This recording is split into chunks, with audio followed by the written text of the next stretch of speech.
Vamos, se pudermos abrir as nossas Bíblias em Deuteronômio. Deuteronômio no capítulo 19.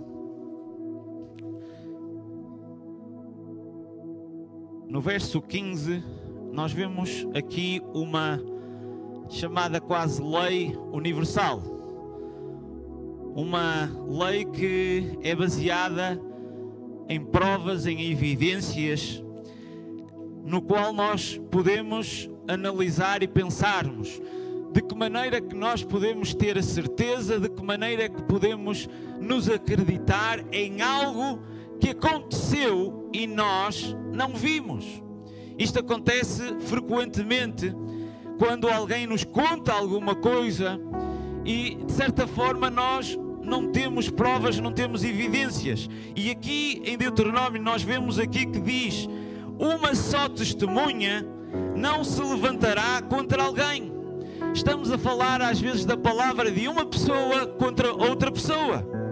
Por qualquer iniquidade ou por qualquer pecado, seja qual for o pecado que cometer, pela boca de 2 ou 3 testemunhas se estabelecerá o facto. Ou seja, nós estamos a verificar aqui que hoje em dia mesmo é baseado como prova realmente o testemunho de 2 ou 3 pessoas. Imaginem-se vocês num tribunal onde alguém vai apresentar uma queixa contra alguém e nós não sabemos aquilo que se passou, mas o que é que nós vamos ouvir? As testemunhas, vamos ouvir os factos, se elas realmente são credíveis ou se não são credíveis, para fazer prova, para existir evidência. E nós verificamos aqui que tem que ser pela boca de 2 ou 3 testemunhas. Jesus confirma o mesmo princípio, onde realmente diz que se existir um irmão que tem alguma coisa contra ti, desta forma vai ter com ele e tenta resolver o caso. Mas se ele não te der caso, o que é que acontece? Leva 2 ou 3 pessoas contigo. E é isto que Jesus vem realmente fazer para que a palavra seja confirmada, para que outros realmente possam confirmar aquilo que aconteceu e as coisas fiquem resolvidas. Em último caso, ainda diz para chamar a igreja. Mas nós vemos aqui que Jesus vem confirmar esta situação e, não entrando neste outro caso, nós vemos que uma das coisas que vai acontecer nos últimos tempos é que Deus vai enviar nos últimos tempos 2 testemunhas. 2 testemunhas. Não vamos entrar por essa situação. Eu só queria focar aqui o facto de que nós, para termos uma evidência, precisamos aqui destas provas de 2 ou 3 testemunhas.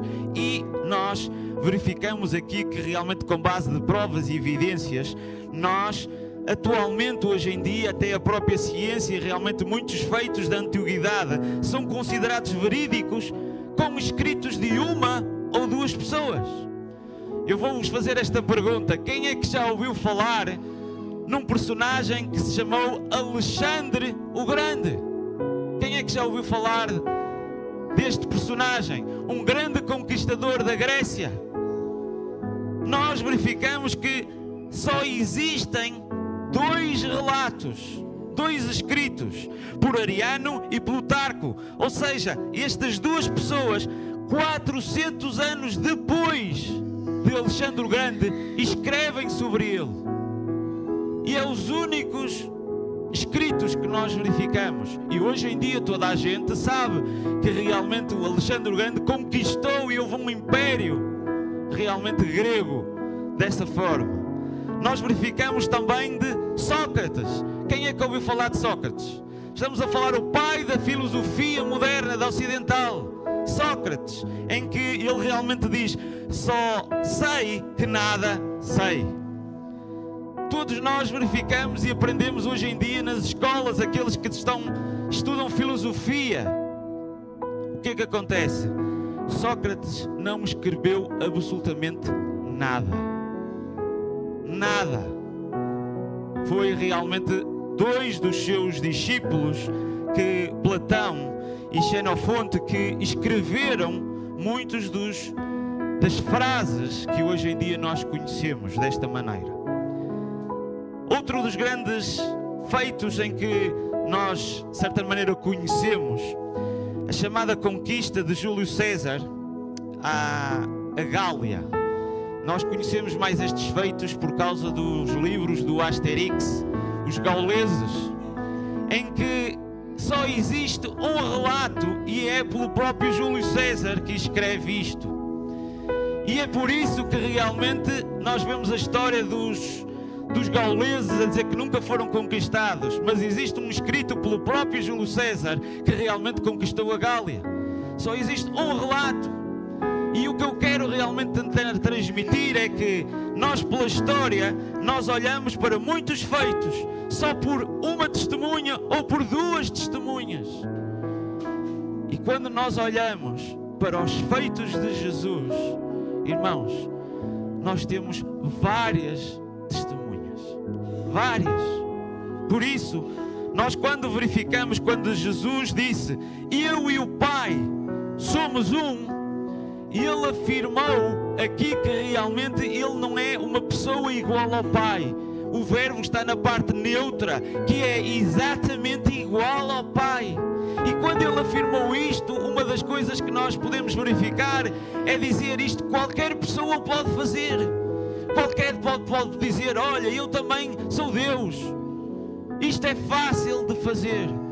Mas quando Jesus disse que iria morrer e que iria ressuscitar, aqui ele demonstra que é verdadeiramente Deus, porque não há ninguém que tenha este poder sobre a morte. E desta forma nós podemos olhar onde é que estão as evidências que Jesus demonstrou ser verdadeiramente Deus. Se nós olharmos, então temos que provar que ele realmente morreu e temos que provar que ele realmente ressuscitou. E quais são as evidências e as provas que nós temos? Nós desta forma podemos verificar que a ressurreição só faz sentido se Jesus realmente morreu. E então nós, quando olhamos, isto é um facto histórico, a era romana, e eles executavam pessoas pela crucificação. Vemos claramente que a história romana demonstra isto, uma forma de envergonhar as pessoas que contrariavam o império, crucificavam e deixavam ali expostos à vergonha. Para quê? Para que ninguém voltasse a repetir aquilo e as transgressões que aquelas pessoas fizeram. Por isso é realmente um facto. Mas nós encontramos Mateus. Mateus foi um cobrador de impostos, uma pessoa que esteve com Jesus, que viveu com Jesus, que comeu com Jesus. É uma testemunha em que nós, ao olharmos para o livro de Mateus, nós não estamos a olhar realmente ali por uma pessoa que está a falar de uma coisa que alguém lhe disse não, e ele próprio está a testemunhar para cada um de nós. Está aqui realmente a falar, e desta forma nós vemos uma testemunha ocular, uma pessoa que viu o Senhor Jesus Cristo, que esteve com Ele. Nós encontramos o livro de Marcos. Logo a seguir, Marcos não foi uma pessoa que viveu diretamente, mas Marcos era um discípulo de Pedro. E ele escreve aqui com base nos relatos que o apóstolo Pedro lhe faz e baseadamente também de algumas testemunhas próximas. Nós encontramos agora Lucas a seguir, em que Lucas começa logo no início a escrever, em que diz: olha, eu recolhi uma série de testemunhas. Estamos a falar cerca de 20 e poucos anos a seguir da morte do Senhor Jesus Cristo, em que ele fez um levantamento de várias testemunhas e desta forma escreveu. Lucas era um discípulo do apóstolo Paulo. Mas nós encontramos ainda o quarto evangelho, e talvez daquele mais intenso relativamente às provas e às evidências, em que nós estamos a falar de João. João era o discípulo querido, a pessoa próxima. Tanto ele como Pedro, nós vemos aqui que passaram por evidências muito próximas, podemos dizer dos discípulos mais próximos, em que é o próprio João que realmente relata-nos e nos fala de um relato muito pessoal. Desta forma, nós encontramos as epístolas de Pedro, onde Pedro realmente fala dos sofrimentos e da morte de Cristo. O próprio apóstolo Paulo, em várias cartas, também enfatiza sobre isto, apesar de ele não ter sido um testemunho vivenciado realmente sobre essa situação. Mas estamos a falar uma pessoa que era contra, era uma pessoa que perseguia. Reparem, era uma pessoa que pegava nos cristãos e levava-os à morte. E automaticamente ele, ao ter o encontro com o Senhor Jesus Cristo ressuscitado, a partir dali ele passou a ser um cristão. Vemos uma evidência que o próprio apóstolo Paulo conta e nos relata. Portanto, nós estamos a falar aqui de 6 testemunhas. 6, não estamos a falar de uma ou de 2, 6 testemunhas bíblicas. Mas nós temos mais testemunhas que não são bíblicas. Nós temos Flávio Josefo, um historiador que é judeu romano, em que ele escreveu e menciona, refere a Jesus nas suas escritas, que se chama um livro Testemunho de Flávio, que um homem sábio, fazedor de feitos nobres, chamado Cristo, que foi condenado à crucificação por Pôncio Pilatos. Uma pessoa que nada tem a ver, ele é um judeu, é exatamente uma pessoa que não acreditava nas coisas de Jesus. E ele escreve sobre isso, sobre a morte. Nós vemos Tácito, Públio Cornélio Tácito, um romano, ele escreve um livro que chama-se Anais, e ele realmente relata o incêndio de Roma, quando na altura de Nero, e desta forma ele culpa os cristãos, e ele diz que o nome cristão vem de Cristo, que foi condenado à morte sobre o governo de Tibério, pela ordem de Pôncio Pilatos.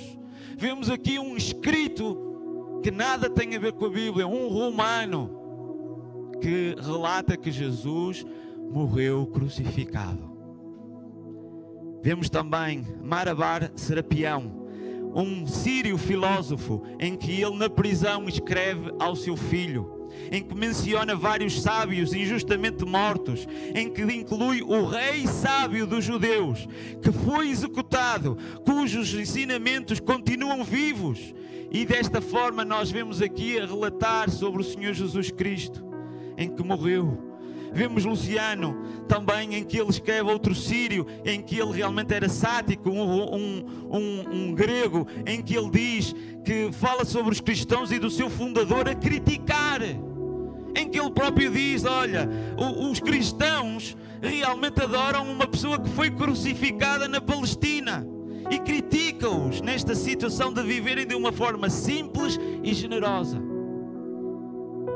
Inclusivamente, nós encontramos escritos no Talmud. O Talmud é um conjunto de livros que os judeus utilizam e usam. Além realmente de nós vemos da Tora, da lei e dos profetas, o nosso Velho Testamento, eles ainda têm escritos sobre as suas situações orais, de que escreveram depois posteriormente, e depois têm um livro de explicações. São vários livros que explicam realmente sobre a religião judaica, e na própria religião judaica menciona o Senhor Jesus Cristo, que foi crucificado na véspera da Páscoa por ter magias ou milagres e ter levado Israel ao engano. Esta menção realmente indica que Jesus foi executado na altura da Páscoa. O próprio Talmud dos judeus menciona que Jesus morreu. Por isso, nós quando pensamos, será que verdadeiramente Jesus existiu? Será que verdadeiramente Jesus morreu? Queridos irmãos, nós não temos 2 ou 3. Nós temos dezenas de relatos em que comprovam que Jesus existiu e que Jesus morreu. Inclusivamente, a revista americana da Associação de Médicos, ela escreve e diga o seguinte: o peso das evidências históricas e médicas indica que Jesus estava morto mesmo antes da ferida do seu lado ser infligida. É este o texto que vem pela Associação de Médicos norte-americanos.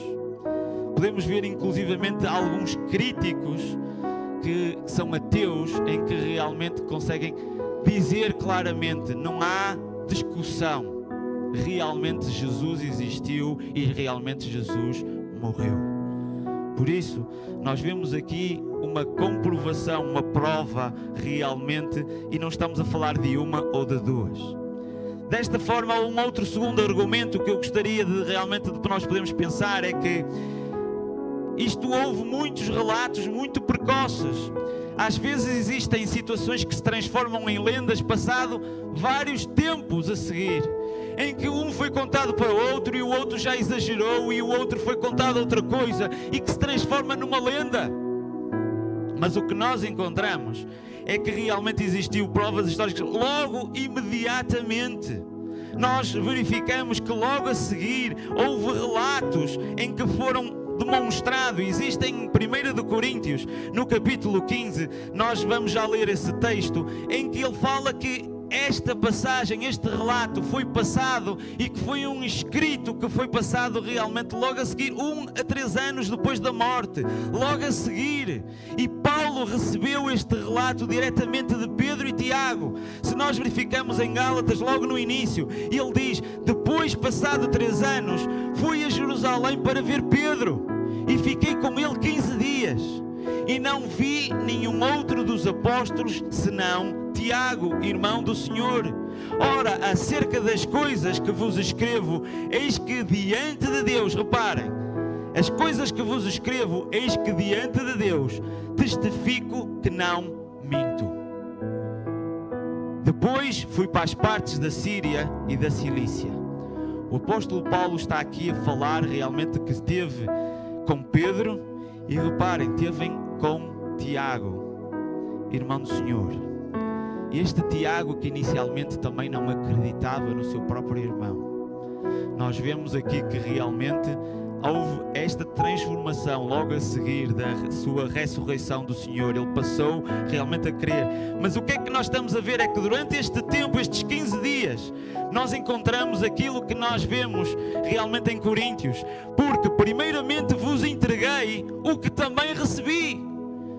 O que o apóstolo está a dizer é que eu recebi este testemunho de uma pessoa que foi o apóstolo Pedro, que estive com ele durante 15 dias. E realmente o que é que ele recebeu? Que Cristo morreu pelos nossos pecados, segundo as Escrituras, e foi sepultado, e que ressuscitou ao terceiro dia, segundo as Escrituras, e foi visto por Cefas, depois pelos 12. Depois foi visto uma vez por mais de 500 irmãos, dos quais vive ainda a maior parte, mas alguns já dormem. O apóstolo Tiago está aqui, o apóstolo Paulo está aqui a dizer: olha, eu recebi isto de Pedro, Cefas. Eu recebi isto dele. O que é? Cristo morreu, Cristo foi sepultado e ressuscitou ao terceiro dia. Olha, mas isto que eu recebi, isto foi evidenciado por uma pessoa que está a falar aqui de Pedro, depois pelos outros, mas mais de 500 irmãos que ainda vivem naquela altura que o apóstolo Paulo, tipo no sentido de dizer assim: olha, tens muitas testemunhas, alguns já partiram, mas tens muitas. E ele realmente fala que diante de Deus eu não minto. Ele está-nos a transmitir exatamente hoje. Uma das evidências é que o sepulcro está vazio. O túmulo não deteve Jesus. Até os inimigos reconheceram que o corpo não estava lá. Nós vemos que eles próprios disseram assim: olha, foi os discípulos que levaram o corpo. Bastava eles encontrarem o corpo, acabava o mito, acabava realmente a história. Mas eles próprios testemunharam que lá no túmulo não tem nenhum corpo. Vemos esse facto desta maneira: se houvesse corpo, pronto. Mas eles vêm dizer exatamente esta falsidade, no sentido de primeiramente provar que realmente o sepulcro está vazio e vem tentar justificar desta forma. Porque se fosse invenção, nós verificamos que as testemunhas, conforme realmente nós encontramos em Mateus, mas o anjo respondeu, disse às mulheres: não tenhais medo, porque eu sei que buscais a Jesus que foi crucificado, e Ele não está aqui porque ressuscitou, como disse. Vinde, vede o lugar onde o Senhor jazia. Estamos a falar de mulheres. Se isto fosse inventado, possivelmente até poderiam colocar aqui a dizer: não, isto foi com homens. Mesmo no Alcorão realmente é indicado que o testemunho das mulheres realmente é menor. Mas independentemente desta situação, nós o que realmente verificamos é que existem relatos aqui do próprio Mateus que esteve na altura. Quando realmente nós olhamos, nós verificamos testemunhas oculares. Muitos viram Jesus ressuscitado. Portanto, isto não passa de boatos. Foram pessoas que realmente viram, dentro e fora da Bíblia. Mas o maior dos factos foram que estas pessoas que estavam com medo passaram a ter ousadia, passaram realmente a estar cheios de convicção e foram capazes de morrer por aquilo que viram e que creram. Muitas das vezes, quando se tenta obter testemunhos das pessoas, às vezes usa-se a violência, usa-se atos realmente radicais para que a pessoa possa dizer, testemunhar. Mas essas pessoas morreram por dizerem que Jesus ressuscitou. Se isto fosse um boato, reparem, foram todos, com exceção de João. Todos eles morreram dizendo realmente que Jesus ressuscitou. Desta forma, havia sempre alguém que dava com a chamada língua nos dentes. Havia sempre alguém que era capaz de dizer. Nós encontramos nos 4 evangelhos, quando fala da pessoa que cortou a orelha, nós encontramos nesse facto a dizer um dos discípulos, em todos eles. Mas há um que diz realmente quem é o discípulo.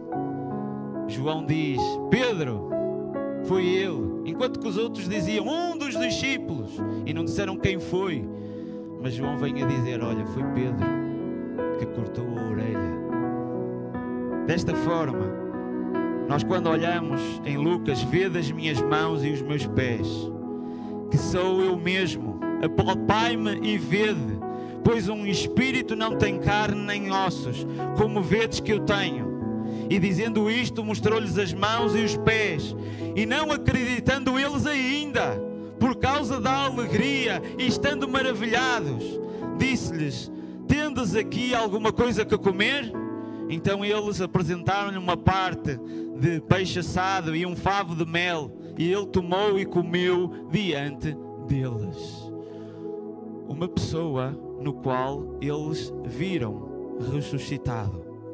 Por isso, desta forma, nós encontramos que o próprio João foi ele que esteve junto à cruz com as mulheres, que viu este feito. Por isso, as evidências e as provas são mais do que muitas. Jesus morreu de facto. Os primeiros cristãos, logo de imediato, proclamaram realmente a sua ressurreição. O túmulo estava vazio. E vemos centenas de pessoas que testemunharam que Ele ressuscitou e deram a sua vida pela verdade. Testemunhas oculares. Nós podemos ainda dizer que ao longo destes anos os evangelhos foram deturpados.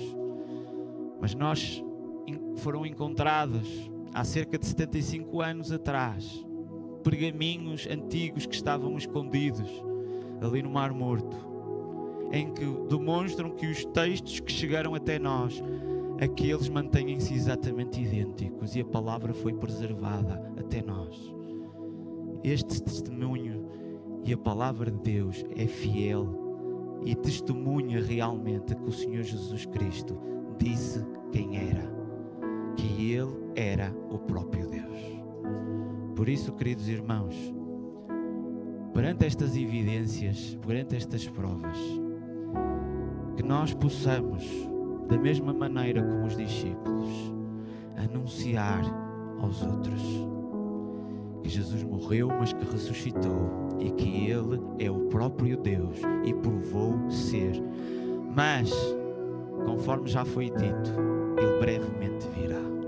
E desta forma, ao celebrarmos a ceia, estamos a anunciar a morte, a sua ressurreição, mas que Ele em breve vem buscar aqueles que são seus e que tomaram esta decisão. Compete-nos agora a nós anunciar para que mais possam conhecer a boa nova. Que o Senhor nos abençoe e desta forma possamos ter esta convicção e firme fé neste fundamento que Jesus verdadeiramente ressuscitou e que está vivo, foi-nos preparar um lugar. Amém?